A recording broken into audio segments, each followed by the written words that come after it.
Sì, la camminata tra gli olivi di oggi, proposta nella formula della camminata libera e gratuita, assume certamente un significato particolare. Vuole essere un modo per andare avanti senza però dimenticare l'attenzione e il rispetto che con senso di responsabilità dobbiamo tenere nei confronti delle regole e delle norme sulla sicurezza. Certamente come Asolo, come Città dell'Olio, come Associazione Nazionale Città dell'Olio che promuove questa giornata nazionale dedicata al patrimonio olivicolo, certamente la camminata è uno strumento valido ed importante per promuovere un turismo dell'olio, per raccontare un territorio, per dare valore alle piccole produzioni locali nel segno della promozione e della tutela dell'olio d'oliva di qualità. Sicuramente Cavaso del Tomba è entrato nel 2020 a far parte del circuito nazionale delle città dell'olio e con orgoglio e con molto piacere abbiamo aderito a questa iniziativa.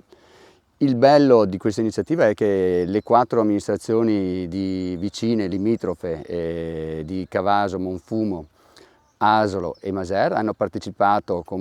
hanno aderito con molto entusiasmo per portare avanti questa idea della camminata che è a livello nazionale, nel senso di promozione del nostro territorio che ha degli aspetti paesaggistici veramente unici.